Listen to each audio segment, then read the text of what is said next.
네, 살면은 한 번은 읽어봐야 할 인생의 책들, 그 속에 감춰진 비밀 혹은 비결을 찾아 떠납니다. 홍정한의 인생 비책, 홍정한 작가와 함께합니다. 작가님 안녕하세요. 안녕하세요. 네, 자 지난 시간부터 새해를 맞아서 인생의 여정을 담아낸 작품들, 길 떠나는 이들의 이야기를 담은 고전 3편 한꺼번에 만나보고 있습니다. 서유기, 신곡, 철로역정 3종 세트인데요. 오늘부터 본격적으로 이야기를 시작해보죠. 사실 모든 여정의 그 시작은 출발하기 전에 가장 설레잖아요. 맞습니다. 네, 새 작품들은 여정의 출발을 어떻게 묘사하는지 궁금한데 어떤 작품부터 만나볼까요? 네, 가장 많은 것부터 빨리 해결하죠. 서유기군요. 서유기부터. 10권이었어요. 네, 맞아요. 네. 그 10권의 작품들인데 왜 인간이 아니라 동물들, 요괴들이 주인공일까요? 캐릭터를 그릴 때 네. 사실 요즘의 영화들 혹은 히어로 영화 같은 것들을 보면 옛날 작품과 요즘 작품의 아주 뚜렷한 차이가 이런 것이 있습니다. 캐릭터를 굉장히 복잡하게 묘사를 하죠. 그러니까 그것은 당연한 선택이기도 합니다. 악당이라고 해서 악한 면만 있는 것도 아니고 선한 사람이라고 해서 항상 정의감으로 똘똘 뭉쳐서 일체 갈등이 없는 것도 아니죠. 그래서 현대의 작품들은 인간의 다양한 면들 그런 것들을 풍부하게 묘사하는 것을 미덕으로 삼고 있습니다. 이것은 인간의 모습을 있는 그대로 보여준다라는 면에서 굉장히 큰 장점이기도 합니다. 그런데 그것이 인간을 가장 잘 보여주는 것인가라고 물어본다면 네. 저는 아닐 수도 있다라는 아닐 수도 있다. 네, 생각을 해요. 왜냐하면 인간을 보여줄 때 인간을 이해하기 위해서 우리가 실제 인간은 굉장히 복잡한 면을 가지고 있지만 인간을 이해하고 또 그런 인간 이해를 배우는 과정에서는 인간의 각각의 측면을 먼저 좀 개별적으로 이해해야 될 때가 있거든요. 네. 비근한 예를 들어보겠습니다. 제 친구가 동식물에 관련된 도감을 만드는 일을 하고 있습니다. 네. 근데 도감을 보니까 사진이 아니라 그림으로 돼 있는 도감들이 많더라고요. 그래서 제가 사진 찍기 힘들어서 이러냐라고 제가 물어보니까 그 친구가 하는 말이 그런 면도 있는데 그 생물의 특징을 가장 잘 보여주는 전형적인 포즈를 잡아내기가 힘들다라고 하는 거예요. 예를 들어 어떤 새가 있는데 네. 그 새가 날개를 폈을 때 사람으로 치면 겨드랑이에 해당되는 부분에 뭐가 있다라고 하면 그 새가 겨드랑이를 가리고 이렇게 펼치면 우리가 그걸 볼 수가 없잖아요. 없죠. 그러니까 그 새의 전형적인 모습을 보여주는 것을 그림으로 그리면 오히려 그 생물의 특징을 파악하는데 훨씬 용이하다라는 것이죠. 인간을 이해할 때도 인간이 여러 가지 면을 가지고 있지만 그 인간이 대표적으로 가지고 있는 어떤 심성 혹은 특징 같은 것들이 있을 수 있잖아요. 네. 그래서 그것을 극단적으로 부각시키는 그러니까 인간의 특정한 면만 극단적으로 부각시켜서 그리는 그림을 가리켜서 캐리커처라고 합니다.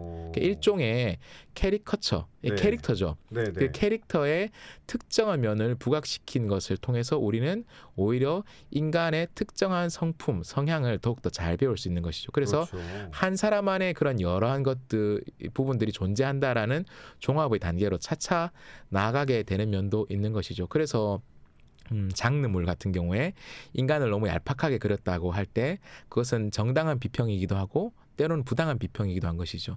장르물에서 그 장르의 특징을 잘 반영하고 있는 인간의 특정한 면을 부각시키는 것은 네. 해당 장르의 창작자가 선택할 수 있는 전략이었죠. 그리고 고대의 작품, 과거의 작품들은 이러한 경향이 굉장히 강합니다. 해당 인물의 전형성을 보여주기 위한 전략인 것이죠. 그들이 인간에 대한 이해가 부족했다? 저는 그렇게 생각하지 않습니다.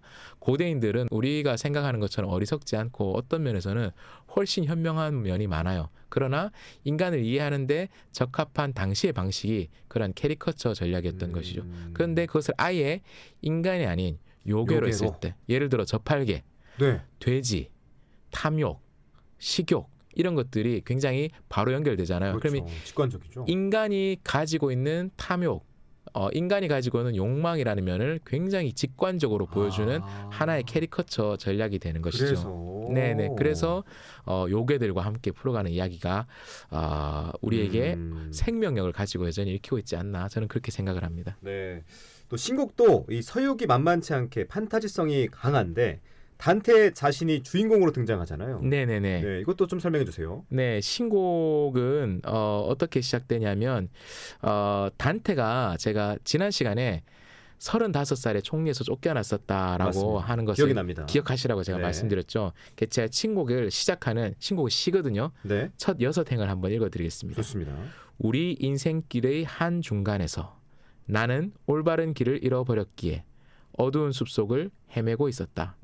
아, 얼마나 거칠고 황량하고 험한 숲이었는지 말하기 힘든 일인 생각만 해도 두려움이 되살아난다. 앞에 두 행을 보면 인생의 한 중간에서 올바른 길을 잃어버렸다라고 네. 이야기를 합니다. 네, 가톨릭 신자였던 단테는 시편 90편 10절에 근거해서 인생을 70세로 보았어요. 70세 중간이면 35세죠. 앞서서 35세를 기억해두라고 말씀드렸지요. 네, 35세에 그가 총리에서 실각하고 피렌체에서도 추방이 되었습니다.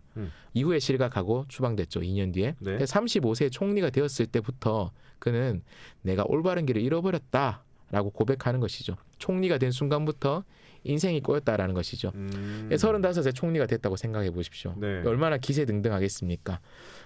청년 정치인이 지역구 국회의원에 출마해서 당선되었다든지 네. 아니면 대학생이 대학생 재학 시절에 사법고시 패스를 해서 이른바 소년 등과를 했다든지 이런 분들을 보면 굉장히 기세등등한 면이 있지 않습니까? 있죠. 그런데 단테는 그 시절을 회상하면서 그때가 사실 사방을 분간할 수 없는 깊고 어두운 숲에서 길을 잃은 때였다라고 말하는 것이죠. 여기서 단테가 자기가 잃어버린 올바른 길을 일본의 이마미치 도모노부 선생은 인간이 나가야 될 바른 길, 라틴어로 호모 비아타라고 하는데요. 네. 행인, 길을 걸어가는 사람으로서 인간이 올바름을 향해서 신을 향해서 걸어가야 되는 그 길을 단테가 잃어버렸다라고 해석하고 있습니다. 그래서 단테는 올바른 길을 잃어버리고 그 미로 속에 숲 속에 던져진 것이죠. 그리고 어떻게 거기에 들어섰는지도 모른 채 잠이 들었다가 정신을 차려보니 여정을 인도하는 이 단테 신곡의 3편에 쭉 이어지는 첫 번째 여정을 인도하는 스승을 만나게 되었다라고 지옥편 제1곡에서 이야기를 하고 있습니다. 신곡은 그가 초월에 대한 어떤 갈망이 있었기 때문에 거기로 갔다고 얘기하지 않습니다. 깊은 절망의 순간에서 길을 잃었을 때 어떻게 된 영문인지 알 수 없지만 네. 스승이 나를 찾아왔다는 것으로 도입부를 꾸려가죠. 우리의 삶에도 비슷할 때가 있는 것이죠. 단테가 이야기하는 것이 굉장히 잘 나갈 때를 회상해봤는데 네. 사실은 그때 이미 내가 맛이 가고 있었던 시점이었던 거죠. 그리고 완전히 그 맛이 간 그것의 후유증으로 지금 굉장히 고통받고 있을 때 누군지 모를 인도자, 누군지 모를 조력자가 찾아와서 나에게 새로운 삶의 길을 알려준다라는 인생의 비밀을 단테가 도입부에서 보여주고 있습니다. 그것도 여정의 한 부분이겠죠, 그러면. 네, 그리고 네. 굉장히 많은 사람들이 인생의 추락을 경험한 후에 네. 비로소 진짜 인생이 시작되었다라는 이야기들을 많이 하죠. 그렇죠. 단테가 바로 그것을 문학적으로 보여주고 있고요. 네. 이 작가님 얘기를 듣다 보니까 종교적 배경이 확실히 강한 것처럼 느껴지긴 합니다. 근데 또 성경을 그대로 쫓아가는 것 같진 않거든요. 정확합니다. 그래서 단테는 성경에 나오지 않는 이야기들도 굉장히 많이 하고 그리고 나중에 읽다 보면 네. 기독교인이 아닌 그리스 로마의 유명한 사람들을 천국과 지옥에서 만나는 이야기들을 쓰고 있습니다. 네, 그래서 어쩌면 당시에 중세의 가톨릭 성직자들이 단테를 더 싫어했는지도 모르죠. 그래서 더 가치가 있는 책이 되지 않았을까요? 네, 단순히 기독교의 작품이라기보다는 인류의 문화유산이 될 수 있는 항구적인 가치를 가진 고전으로 우리에게 남겨진 이유가 그것이겠죠. 네. 자, 마지막 책은 철로역정입니다. 철로역정도 신곡처럼 기독교 전통에서 쓰여진 작품인데 두 작품의 결이 사뭇 다르다고요. 네, 이 철로역정도 첫 부분 제가 굉장히 좋아하는 문장으로 시작이 되는데요. 신곡을 읽고 나중에 공부를 위해서 철로역정을 다시 읽을 때 제가 이 문장 때문에 깜짝 놀라기도 했습니다. 어떤 문장입니까? 제가 이걸 읽어보겠습니다. 네. 세상의 황폐한 광야지대를 두루 다니다가 어떤 곳에 이르니 거기에는 굴이 있었다. 나는 그 굴 안으로 들어가 잠을 자다가 꿈을 꾸었다. 단테와 마찬가지로 번연도 광야를 걷는 것 같은 삶을 살았고 그러다가 굴에 들어갔다라고 이야기를 합니다. 그리고 철로역정을 연구하는 사람들은 이구동성으로 네. 번연이 들어가서 잠든 그 동굴을 감옥으로 해석합니다. 감옥이요? 이 사람이 수감 생활을 했었거든요. 사실 무허가 설교자였어요. 영국 교회에서 인정받지 않은 그 무허가 설교자였어요. 그래서 너 설교하지 마 하면 감옥에 가 그랬는데 난 포기할 수 없다라고 해서 하다가 감옥에 간 사람이거든요. 그래서 굴 안에 든 잠이 수감 생활을 의미하는 것이다라고 연구자들은 해석하고 그리고 여기서 꿈을 꾼 것은 작품의 영감이 자신에게 찾아온 것을 표현을 합니다. 이 철로 역정의 작중화자는 꿈속에서 본 주인공, 이 주인공 이름이 좀 노골적입니다. 크리스찬. 꿈속에서 본 네네. 크리스찬의 여정을 서술하는데요. 주인공 크리스찬을 그린 사파를 보면 네. 이 등에 무거운 짐을 주렁주렁 짊어지고 있고 손에 책을 들고 있어요. 이 그리스도인들은 기독교인들은 이것을 되게 상징적으로 잘 읽을 수 있습니다. 죄의 짐을 지고 있고 성서를 이렇게 가슴에 품고 있는 것이죠. 그래서 크리스천이 손에 든 책을 읽으면서 내가 어떡할까, 어쩌면 좋을까라고 울부짖고 있을 때 자신이 살고 있던 도시가 하늘에서 쏟아지는 불을 맞고 곧 멸망할 것이다라는 것을 깨달은 사람이었거든요. 그래서 어쩌면 좋을까라고 탄식하고 있는 장면으로 이야기가 시작이 돼요. 그래서 그가 살던 도시를 제가 가진 번역본은 멸망의 도시라고 하는데 아주 옛날 네. 제가 세로본으로 옛날 번역된 책을 거의 아마 이 최초로 번역된 것에 가까울 거예요. 그 영인본을 제가 찾아서 읽어보니까 장명성이라고 뭐요? 장명성 이게 뭐예요? 장망성을 줄인 말인데요. 네. 줄여서 장망성인데요. 네. 장차 망할성이라고 해서 그걸 줄여서 예, 장명성이라고 이제 거군요. 옛날 한글로 이렇게 돼 있더라고요. 그러니까 네. 이 책의 도입부는 어떤 세계관을 전제하고 있냐면 네. 삶의 터전이 언젠가 멸망한다. 나에게는 죽음이 기다리고 있다. 그리고 죽음 후에는 심판이 있다라는 기독교인들의 두려움, 기독교인들의 가치관이 그대로 있는 것이죠. 그래서 무엇인가 이 죽음을 극복할 무엇인가가 필요하다라고 하는 그런 것을 보여주고 있습니다. 그래서 신곡과 마찬가지로 철로 역정의 화자는 삶의 고단함에 대한 탄식으로 인생에 대한 이야기를 풀어가는데 좀 더 진하게 네. 이 삶을 극복하는 우리 현실의 삶 너머에 있는 무언가 가치를 추구하는 존재로서의 인간에 대해서 이야기를 하고 있는 것이죠. 자, 신곡과 철로역정 만나봤고 그 서유기의 도입부도 함께 좀 소개해 주시죠. 네, 서유기의 도입부는 흥미로운 에피소드들이 이렇게 많이 있습니다. 그 서유기에서 사실 서유기는 우리 보통 돌원숭이 손오공의 모험담으로만 생각을 하는데요. 네. 서유기는 이중의 테마를 가지고 있습니다. 이중. 네, 겉을 싸고 있는 테마는 돌에서 태어난 원숭이 손오공이 원숭이에서 원숭이를 초월한 영원불멸한 존재가 되고자 하는 갈망과 여정을 담고 있고요. 네. 그리고 그 안에 끼어 있는 테마는 불교의 가르침을 기록한 경전을 가지러 가는 여정을 담고 있습니다. 그래서 이 가운데 테마는 어떻게 보면 불교의 고도화 과정, 정교화 과정을 담고 있는 그런 상징으로도 볼 수 있는데요. 그리고 이 액자식으로 구성되어 있는 테마가 궁극에서 이렇게 하나가 돼요. 근데 서유기에서 손오공이 왜 불멸의 존재가 되고 싶어 하는지를 우리가 관심을 가져야 됩니다. 왜 그런 거예요, 손오공? 손오공이 힘이 세고 비범한 원숭이라서 원숭이들의 왕이 됐습니다. 굉장히 네. 행복해요. 네네. 부하 원숭이들이 과일 갖다 주고 뭐 그럼요. 편안하게 있는데요. 네. 행복한 나날을 보내다가 어느 날 깊이 근심합니다. 부하 원숭이들이 왜 그러냐라고 물어보니까 내가 지금은 너무 행복한데 언젠가 나도 늙어 죽을 것 아니냐. 그러면서 인간 세계나 하늘나라 어딘가에도 머물러 있을 수 없는 그런 존재가 되지 않겠느냐.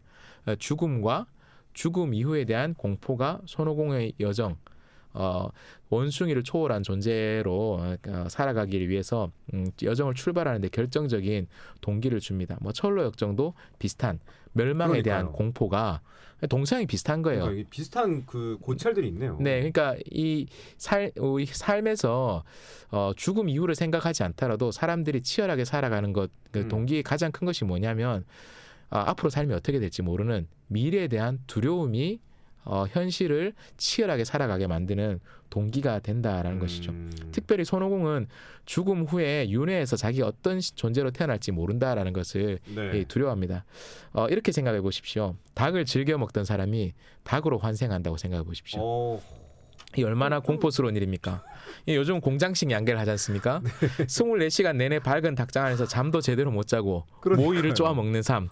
좁은 곳에서 운동을 거의 못하니 몸이 안 좋은데 병이 걸릴까 봐 항생제를 수시로 투여당해서 항생제 세게 쓰면 몽롱해지거든요. 네. 늘 몽롱한 삶. 그리고 기계에 들어가서 목이 잘리고 털이 뽑히는 죽음. 아이고. 그럼 이러면 오늘은 내가 닭을 먹지만 어느 날 내 수명이 끝나고 닭으로 다시 태어날지 모른다라는 생각이 들면 이 죽고 싶지 않아지는 거죠. 네. 삶 이후가 너무 공포스러운 거죠.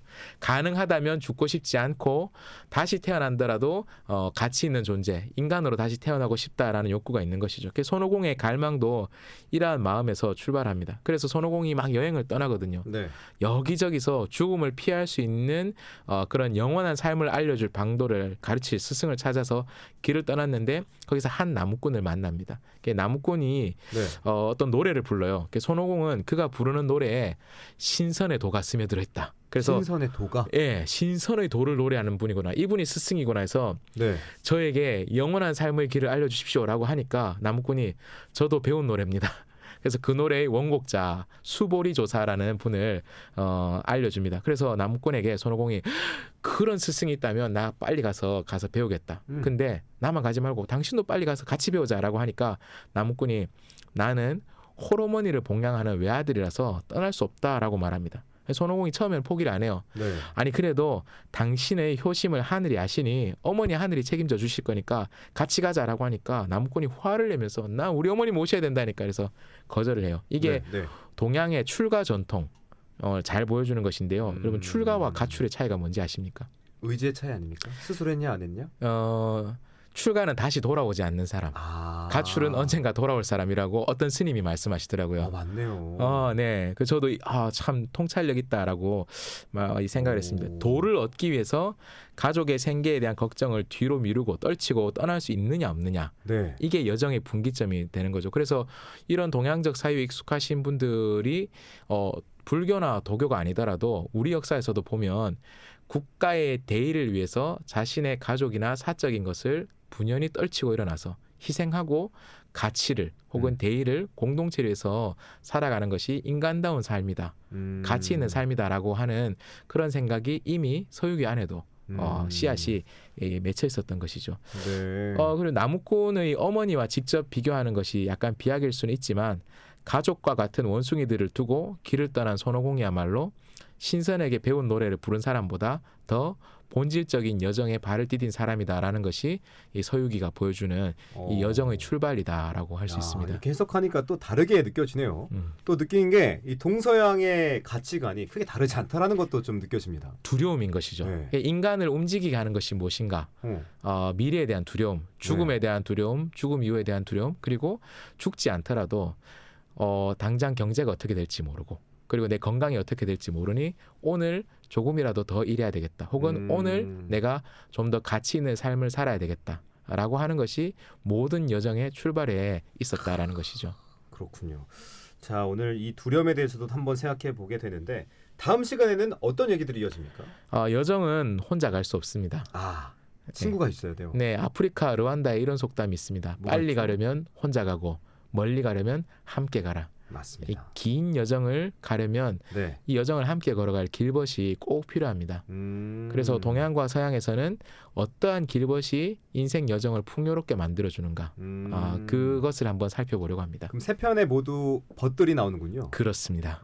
좀 조금만 예고편 해주시면 되겠습니까? 제가 노래도 한번 불렀었죠. 네. 슬픈 그대 배아 들이채 아름다운 나의 사랑아 그런 길벗들이 있지요. 그렇군요. 자, 그럼 다음 시간에는 이 벗들에 대한 내용들로 기대해 보겠습니다. 자, 홍정환의 인생 빛에 오늘은 여기까지 듣도록 하겠습니다. 지금까지 홍정환 작가와 함께했습니다. 작가님 오늘 말씀 고맙습니다. 고맙습니다.